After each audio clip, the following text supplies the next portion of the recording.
Hi friends, welcome back to Moni Spicy Kitchen. இன்னைக்கு நாம என்ன ரெசிபி பார்க்க போறோம்னா ஆந்திரா ஸ்பெஷல் பனசதொன்னலு எப்படி பண்ணலாம் தாங்க பார்க்க போறோம். இது இந்த தீபாவளிக்கு நீங்க கண்டிப்பா வீட்ல செய்யலாம். ரொம்பவே ஈஸியா குயிக்கா பண்ணக்கூடிய ஒரு ஸ்வீட் ரெசிபி. ரொம்பவே மொறுமொறுப்பா அதே சமயம் நல்ல ஜூஸியா டேஸ்டியா இருக்கும். நம்ம எப்பவுமே ஜாங்கிரி லட்டு இந்த மாதிரி பண்ணாம இந்த மாதிரி டிஃபரெண்டாவும் பண்ணலாம். ரொம்ப விரும்பி சாப்பிடுவாங்க. முக்கியமா குழந்தைங்க எல்லாம் ரொம்ப விரும்பி சாப்பிடுவாங்க. இப்போ வாங்க எப்படி பண்ணலாம்னு பார்க்கலாம். ஃபர்ஸ்ட் இது பண்ணுறதுக்காக ஒரு பவுலில் சரியா 2 கப் அளவுக்கு நான் மைதா மாவு எடுத்திருக்கேன். நீங்கள் இதுவே கோதுமை மாவில் கூட பண்ணலாம், அதுவும் ரொம்ப பர்ஃபெக்டாக வரும். இப்போ இதில் ஒரு 1/4 டீஸ்பூன் அளவுக்கு உப்பும் 2 டேபிள் ஸ்பூன் அளவுக்கு நெய் சேர்த்துக்கோங்க. நெய் இல்லை அப்படின்னா நீங்கள் பட்டர் சேர்த்துக்கலாம். இல்லை அப்படிங்கிற பட்சத்தில் எண்ணெய் கூட சேர்த்துக்கலாம். நார்மலான நம்ம சமையலுக்கு யூஸ் பண்ணக்கூடிய எந்த ஒரு ரிஃபைனட் ஆயிலும் நம்ம சேர்த்துக்கலாம். அதுவே வாசனை இருக்கக்கூடிய ஆயிலாக சேர்க்க வேண்டாம். அதாவது தேங்காய் எண்ணெய், கடலை எண்ணெய் இந்த மாதிரி ஐட்டம்ஸ் எதுவும் சேர்க்க வேண்டாம். இப்போ இதை சேர்த்துட்டு நல்லா கை வச்சு பிசைஞ்சு எடுத்துக்கோங்க. இந்த எண்ணெய் உப்பு எல்லாமே பார்த்திங்கன்னா மாவோட எல்லா பக்கத்துலேயும் நல்லா கம்பைனாக மிக்ஸ் ஆகணும். அது வரைக்கும் நல்லா இந்த மாதிரி மிக்ஸ் பண்ணி எடுத்துக்கோங்க. இப்போ பார்த்திங்கன்னா நல்லா நம்ம மிக்ஸ் பண்ணிட்டோம். இப்போ தண்ணி சேர்த்து நல்லா செமி சாஃப்ட் டோக்கு நம்ம பிசைஞ்சு எடுத்துக்கணும். தண்ணியோட அளவுன்னு பார்த்திங்கன்னா 2 கப்பு மாவுக்கு நம்மளுக்கு சரியாக 1/4 கப் அளவுக்கு தண்ணி பர்ஃபெக்டான அளவாக இருக்கும். ஸோ அதுக்கு கணக்கு பண்ணி சேர்த்துக்கோங்க. தண்ணி பார்த்திங்கன்னா நார்மல் வாட்டரை நம்ம சேர்த்து நல்லா மிக்ஸ் பண்ணி எடுத்துக்கலாம். சப்பாத்தி மாவு பதத்தை விடைக்குமே கொஞ்சம் லூஸாக இருக்கணும், அதாவது கொஞ்சம் சாஃப்டாக இருக்கணும். உங்களுக்கு பார்த்தா தெரியும்னு நினைக்கிறேன். இந்த பக்குவத்தில் தான் நம்மளுக்கு மாவு இருக்கணும். இப்போ பார்த்திங்கன்னா மாவு ரெடி ஆயிடுச்சு. இப்போ இந்த மாவை குட்டி குட்டி பால்ஸுக்கு நம்ம பிடிச்சு எடுத்துக்கலாம். இது ரொம்ப ஈஸியான ஒரு மெத்தட். இல்லை அப்படின்னா நீங்கள் டேரெக்டாக அப்படியே அந்த பெரிய மாவாட்டமே அப்படியே எடுத்துகிட்டு அதை சப்பாத்தி கட்டையில் நல்லா தேய்ச்சிட்டு அதுக்கப்புறமா உங்களுக்கு தேவையான அளவுக்கு ரவுண்ட் ஷேப்பில் நீங்கள் கட் பண்ணி எடுத்துக்கலாம். இல்லை அப்படின்னா நம்ம இந்த மாதிரி குட்டி குட்டி பால்ஸாக எடுத்துட்டோம் அப்படின்னா ரொம்ப ஈஸியாக இருக்கும். அதை சட்டுன்னு நம்ம தேய்ச்சி ரெடி பண்ணி எடுக்கிறதுக்கு. இப்போ இதே மாதிரி நம்ம எல்லாத்தையுமே பால்ஸாக உருட்டி எடுத்துட்டோம் பாருங்கள். நம்மளுக்கு கிட்டத்தட்ட 2 கப்பு மாவுக்கு பார்த்திங்கன்னா 20லேருந்து 22 போல் நம்மளுக்கு பனசதொன்னலும் ரெடியாகி கிடைக்கும். இப்போ இதில் ஒரு பாலை மட்டும் எடுத்து சப்பாத்தி கட்டையில் வச்சு நல்லா இந்த மாதிரி தேய்ச்சி எடுங்க. கொஞ்சமாக வரமாவு போட்டுக்கோங்க, அப்போ தான் ஒட்டாமல் வரும். இப்போ இந்த மாதிரி கொஞ்சம் மெல்லிஸாக தேய்ச்சிட்டு பீஸா கட்டர் இருக்கும்ல, அது வச்சு நான் இன்றைக்கி கட் பண்ண போகிறேன். இது ஒரு ஃப்ளவர் டிசைனில் நம்மளுக்கு கிடைக்கும். இதுவே நீங்கள் கத்தி வச்சு கூட கட் பண்ணி எடுத்துக்கலாம். அதாவது மிடில் மட்டும்தான் நம்ம இந்த மாதிரி கட் பண்ணி எடுக்கணும். பார்த்தாலே உங்களுக்கு தெரியும்னு நினைக்கிறேன். இந்த மாதிரி 2 சைட்லேயும் நம்ம கட் பண்ணக்கூடாது. மிடில் மட்டும் இந்த மாதிரி கட் பண்ணிக்கோங்க. இது பார்த்திங்கன்னா செண்பக பூ இருக்கும்ல, அந்த ஒரு ஃப்ளவர் பேட்டர்னில் தான் இருக்கும். பார்க்கவே அவ்வளோ நல்லாயிருக்கும். நல்லா கிறிஸ்பினஸாகவும் இருக்கும். இப்போ இந்த மாதிரி நல்லா கட் பண்ணி எடுத்துக்கோங்க. எடுத்துகிட்டு பார்த்திங்கன்னா எட்ஜஸை நம்ம ஒட்டி விடணும். சுருட்டி கொண்டு வந்துட்டு அதுக்கப்புறமா ஒட்டி விட்டுடலாம்.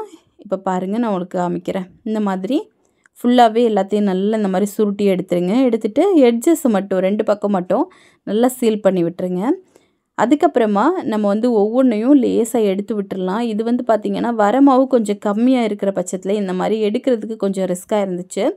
நீங்கள் மறுபடிக்கும் போடும்போது கொஞ்சமாக நம்ம மாவு தூவிட்டு கட் பண்ணும்போதும் பார்த்திங்க அப்படின்னா கொஞ்சம் டைட்டாக அழுத்தம் கொடுத்து கட் பண்ணுங்கள். அப்போ நம்மளுக்கு தனித்தனியாக தானாகவே பிரிஞ்சு வந்துடும். இல்லை அப்படின்னா இந்த மாதிரி கை வச்சு பிரித்து விட்டுருங்க. இப்போ அவ்வளோதான். பாருங்கள் எவ்வளோ சூப்பராக ஃப்ளவர் பேட்டர்னில் வந்திருக்குன்னு. இப்போ இதே மாதிரி நெக்ஸ்ட்டு நான் ஒன்று கூட உங்களுக்கு பிகினர்ஸுக்காக நான் பண்ணி காமிக்கிறேன். இந்த மாதிரி மாவு எடுத்து ஃபுல்லாக தேய்ச்சிருங்க. தேய்ச்சிட்டு அதுக்கப்புறமா நம்ம மிடில் இந்த மாதிரி கட் பண்ணி எடுக்க போகிறோம். தேய்க்கும் போதும் பார்த்திங்கன்னா கொஞ்சம் நல்லா தின்னாகவே தேய்ச்சிடுங்க. அப்போ தான் நல்லா நம்ம ஃப்ரை பண்ணி எடுக்கும்போது நல்லா கிறிஸ்பினஸாக வரும். இந்த மாதிரி கட் பண்ணிடலாம். நான் சொன்ன மாதிரி நீங்கள் கத்தி வச்சு கூட கட் பண்ணி எடுக்கலாம், அதுவும் ரொம்ப சூப்பராக வரும். இந்த மாதிரி கட் பண்ணிவிட்டு நம்ம சுருட்டிடலாம். அப்போ உங்களுக்கு சூப்பராக சுருட்ட வரும். நான் சொன்ன மாதிரி வரமாவு கொஞ்சம் போட்டுட்டு நல்லா டைட்டாக கட் பண்ணிட்டீங்க அப்படின்னா இந்த மாதிரி ஒன்று ஒன்றா தனித்தனியாக வந்துடும். நம்ம கை வச்சு பிரிக்கணும் அப்படிங்கிற அவசியம் ஏற்படாது. பாருங்கள், சூப்பராக ரெடி ஆயிடுச்சு. இப்போ இதே மாதிரி நம்ம எல்லாத்தையுமே ரெடி பண்ணி எடுத்துக்கலாம். பார்த்திங்க அப்படின்னா எல்லாத்தையுமே நம்ம ரெடி பண்ணி எடுத்துட்டோம். இப்போ இதை ஃப்ரை பண்ண போகிறோம். ஃப்ரை பண்ணுறதும் பார்த்திங்கன்னா ஹை ஃப்ளேம்லாம் வச்சு நம்ம ஃப்ரை பண்ணக்கூடாது. லோ டு மீடியமில் தான் வைக்கணும். லோ ஃப்ளேமில் வச்சுட்டு அதுக்கப்புறமா உள்ளே ஒன்று ஒன்றா போடுங்க. இது பார்த்திங்கன்னா ஒரு ஸ்லோ குக் ரெசிபின்னு கூட சொல்லலாம். நம்ம நல்லா ஸ்லோவாக குக் பண்ணணும். இது வந்து லேசான ஒரு ப்ரௌனிஷ் கலர் வரணும். அது வரைக்கும் அதாவது லோ டு மீடியம் ஃப்ளேமில் மட்டுமே வச்சு தான் நம்ம வந்து குக் பண்ணி எடுத்துக்கணும். அப்போ தான் இது நல்ல கிறிஸ்பினஸ்ஸாக நல்லா சூப்பராக வரும். இதுவே நீங்கள் மீடியம் டு ஹை ஃப்ளேமில் வச்சுட்டிங்க அப்படின்னா சீக்கிரமாகவே நல்லா பொறுன்னு அது வந்து நல்லா பொரிஞ்சு வரும். அதே சமயம் நம்ம வெளியே எடுத்தோடனே பார்த்தீங்க அப்படின்னா நல்லா சாஃப்ட் ஆயிரும். ஸோ அதனால் நீங்கள் வந்து லோ ஃப்ளேமில் வச்சு தான் பொறுமையாக இதை வந்து ஃப்ரை பண்ணி எடுத்துக்கணும். கடாய் வந்து கொஞ்சம் பெரிய கடாய் எடுத்து கொஞ்சம் அதிகமாக ஆயில் விட்டு நீங்கள் ஃப்ரை பண்ணிங்கன்னா ஒரே நேரத்தில் உங்களுக்கு வந்து ஒரு 5லேருந்து 7 போல் நீங்கள் வந்து ஃப்ரை பண்ணி எடுக்கலாம். அது வந்து வேலையும் சட்டுன்னு முடிஞ்சிடும். இப்போ இதை வந்து நல்லா இந்த மாதிரி ஃப்ரை பண்ணுங்கள். ஃபஸ்ட்டு வந்து பார்த்திங்கன்னா நல்லா ஒயிட் கலரில் தான் இருக்கும். இது லேசாக நல்லா மொறுன்னு ஆக பார்த்திங்கன்னா நல்ல ஒரு கோல்டன் கலரில் வரும். அது வரைக்கும் நம்ம வந்து நல்லா ஃப்ரை பண்ணி எடுத்துக்கணும். இப்போ பார்த்திங்கன்னா ஓரளவுக்கு நல்ல கோல்டன் கலரில் வந்துட்டுருக்கு. இப்போ எல்லா பக்கமும் நல்லா திருப்பி போட்டு கொஞ்சம் வெந்ததுக்கப்புறமா நம்ம வெளியே எடுத்துடலாம்.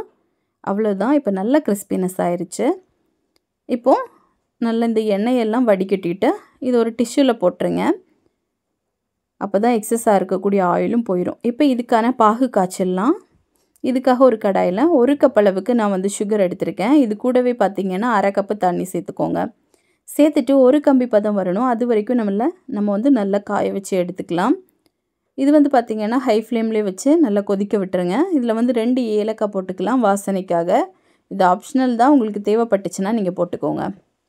இப்போ வந்து கொஞ்சமாக எடுத்து கையில் வந்து வச்சு பார்த்தீங்க அப்படின்னா ஒரு கம்பி மாதிரி வந்து உடையணும். இதுதான் கரெக்டான பக்குவம். இந்த ஸ்டேஜில் நம்ம வந்து பொரிச்சு வச்சுருக்கோம்ல அந்த பனசதொன்னலும் அது எல்லாத்தையுமே இதுக்குள்ளே போட்டு நம்ம வந்து பாகில் ஊற வச்சு எடுத்துக்கலாம். இது ஊறுறதோட டைம்னு பார்த்தீங்கன்னா 5 மினிட்ஸ். அதாவது ஒரு பேட்ச் நீங்கள் பொரிச்சதுமே பார்த்தீங்கன்னா இந்த பாகுக்குள்ளே போட்டுருங்க. ஒரு 5 நிமிஷம் திருப்பி போட்டுட்டு நம்ம வந்து வெளியே எடுத்துடலாம். அது நல்லா வந்து பாகு அப்சர்வ் பண்ணிக்கும்.